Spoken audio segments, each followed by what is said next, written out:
Hello बच्चों, ठीक हैं आप।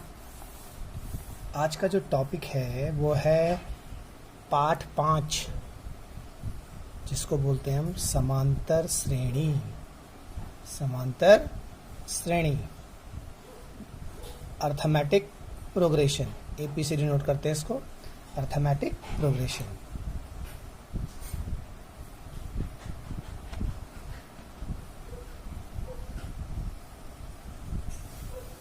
अर्थमेटिक प्रोग्रेशन, एपीसीडी नोट करते हैं। समांतर श्रेणी को समझ लें पहले क्या चीज़ होती है। आपने देखा होगा, जैसे आप ये देखिए, ये एक सर्कल है, वृत्त, ये एग्जांपल देखिए आप। इनमें आपने एक चीज़ नोट की होगी कि इसमें जो त्रिज्या है वो बढ़ते हुए क्रम में है, जिसके कारण जो वृत्त है वो भी क्या हो जाएगा, बड़ा बनेगा। ठीक है, तो ये क्या है, कलेक्शन ऑफ सर्कल्स है जो डिफरेंट साइड के हैं, उनकी रेडियस के आधार पे। इनको हम असेंडिंग ऑर्डर बोल सकते हैं, आरोही क्रम। उसी प्रकार अगर हम त्रिभुज बनाएं तो इस त्रिभुज में इनकी भुजाएं जोड़नी पड़ती है हमें। अगर भुजाएं थोड़ी हमने बड़ी कर दी तो त्रिभुज क्या हो जाएगा आपका, धीरे धीरे करके बड़ा हो जाएगा। ठीक है, ये भी असेंडिंग ऑर्डर हो गया। तो जैसे आपकी क्लास में जिनकी बच्चों की हाइट कम है उसको पहले रखा, फिर उससे ज़्यादा बड़ा, उससे बड़ा बड़ा बड़ा करते करते उनको भी हम असेंडिंग ऑर्डर में रखते हैं, आरोही क्रम में रखते हैं। तो इस प्रकार की जो श्रेणी होती है व्यवहारिक जीवन में, उसको हम समांतर श्रेणी कहते हैं। अगर हम इसको नंबर्स में, संख्याओं में निरूपण करें, 2, 5, 8, 11, कोई भी एग्जाम्पल लेते हैं, 15, 17, 19, 21, -12, -7, -2, 3, 8, इनमें सब में देखिए क्रम, एक संख्या, निश्चित संख्या कोई जुड़ रही है या घट रही है। देखिए 2 में 2 से 5 आ गया, 5 से 8, 8 से 11, सब में 3 ऐड करके श्रेणी बन रही है। 15, 2, 17, 2, 19, 2, 21, सब में 2 जुड़ रहा है। -12, इसमें -5 जुड़ रहा है, तो क्या हो जाएगा, +5 जुड़ रहा है, सब में +5 करते करते ये सब श्रेणी प्राप्त हो रही है। तो आपने देखा होगा, सब में पैटर्न देखिए। तो संख्याओं की एक ऐसी सूची है समांतर श्रेणी कि जिसमें प्रत्येक पद, जो प्रथम पद है, प्रत्येक पद अपने पद में निश्चित संख्या, अपने ही पद में निश्चित संख्या जोड़ने पर प्राप्त हो रही है। समझ गए आप। संख्याओं की एक ऐसी सूची है अर्थमेटिक प्रोग्रेशन, समांतर श्रेणी, कि जिसमें प्रत्येक पद अपने पद में निश्चित संख्या जोड़ने से प्राप्त होती है। क्या जोड़ने से प्राप्त होती है? निश्चित संख्या। तो ये इस निश्चित संख्या को डिनोट करते हैं हम डी से, ये ध्यान रखना आप, जिसको बोलते हैं हम सार्व अंतर। अब इसको डी से क्यों डिनोट करते हैं? क्योंकि इसको बोलते हैं हम कॉमन डिफरेंस। ठीक है बेटा, इसको बोलते हैं हम कॉमन डिफरेंस।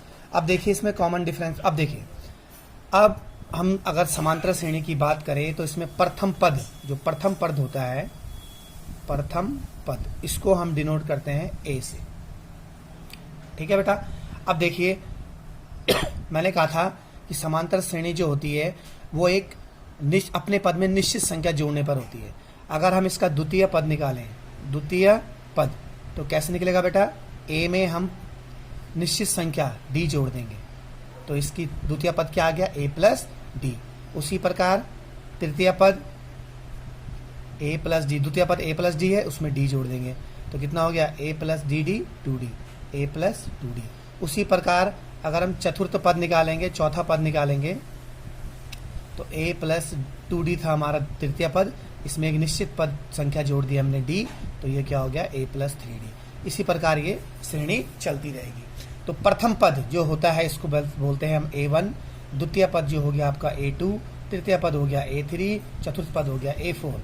तो A प्रथम पद, A प्लस डी द्वितीय पद, A प्लस 2D तृतीय पद, A प्लस 3D चतुर्थ पद, A प्लस 4D फिफ्थ पद। ठीक है बेटा, फिफ्थ टर्म को हम बोलते हैं पद। अब देखिए इसको लिख सकते हैं हम A1, A2, A3, A4, A5 dot dot, ऐसे करके आप लास्ट टर्म जो आएगा अंतिम पद उसको बोलते हैं हम ए एन। क्या बोलेंगे बेटा उसको? A N term. क्लियर? अब देखिए अंतिम पद आपका ए एन आ गया। उसी के आधार पे ये देखिए आपकी ए प्लस डी, ये है द्वितीय पद। क्या पद है? द्वितीय। तो द्वितीय पद कैसे निकलता है? अगर द्वितीय पद की बात करें हम तो इसको ए प्लस डी, अगर इसको हम व्यापक रूप में ये इसका व्यापक रूप है, ये इसका क्या है? व्यापक रूप है समांतर श्रेणी का।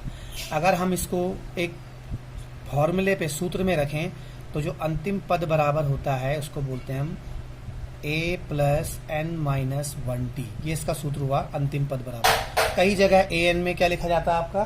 टी एन लिखा जाता है, कहीं पे एल लिखा जाता है, कहीं पे अंतिम पद लिखा जाता है। तो ये सब चीजें एक ही हुई। ठीक है बेटा?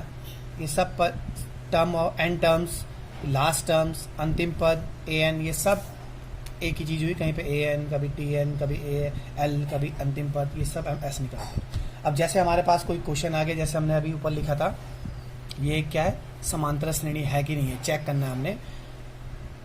सूत्र है 2, 5, 8, 11। अब देखिए यहां से पता लग जाएगा हमको समांतर श्रेणी का प्रथम पद क्या है इसका बेटा? 2। प्रथम पद 2 आ गया।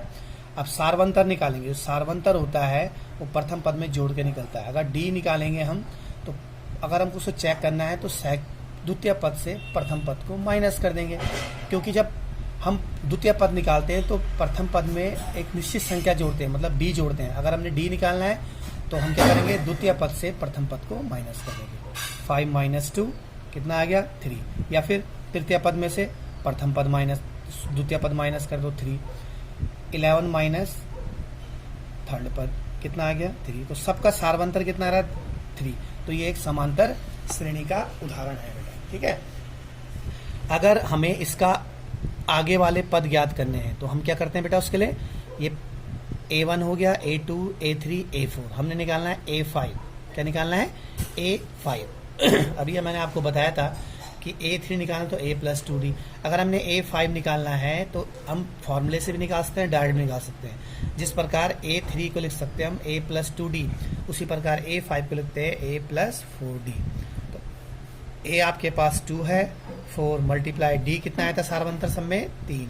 तो ये आ गया आपका 4 3 12, 12 2 14। तो इसका जो पांचवा टर्म है वो कितना होगा आपका? 14 होगा। ये अब इसको अगर हमने फॉर्मूले के आधार पे निकालना है तो वैसे भी निकाल सकते हैं। ए अंतिम पद क्या बोला हमने? पांचवा, फिफ्थ टर्म निकालना है। ए एन बराबर ए कितना है? 2 प्लस अंतिम पद 5 निकालना है, एन बराबर -1। डी कितना आपके पास? 3। तो ये वैसे भी आ जाएगा। 2 प्लस 5 में से 1 गया, 4 गुणा 3। तो ये हो गया आपका 2 प्लस 4 3 12 14। ठीक है बेटा? तो ये किसी भी आधार पे आप फॉर्मूले से निकालिए या आप डायरेक्ट निकालिए, तो इस प्रकार की श्रेणी को बोलते हैं हम समांतर श्रेणी। तो संख्याओं की ऐसी सूची है जिसमें प्रत्येक पद अपने पद में निश्चित संख्या जोड़ने पर प्राप्त होती है। और चीज का ध्यान रखना आपने, जो डी है कॉमन डिफरेंस, जिसको निश्चित संख्या जोड़ी जाती है, जो सार्वंतर होता है वो प्लस में भी हो सकता है, माइनस में भी हो सकता है और 0 में भी हो सकता है। प्लस का एग्जाम्पल अगर हम देखा जाए तो सारे प्लस का एग्जाम्पल है। माइनस का एग्जाम्पल लेना है आपने तो 5 3 1 इस प्रकार के आप एग्जाम्पल ले सकते हैं। 5 में से -2 करा, 3 आ गया, फिर इसमें -2 करा, ये आ गया। और अगर आपने 0 के एग्जाम्पल लेने तो 3 3 3 3 ये सब इस प्रकार। 3 में +0 करा तो 3 आ गया, फिर इसमें 3 ++ 0 करा, फिर 3। क्लियर बेटा? तो इस प्रकार ये आपकी समांतर श्रेणी का परिचय हो गया। अब आपको आगे के क्वेश्चंस कराए जाएंगे नेक्स्ट वीडियो में। बाय बेटा।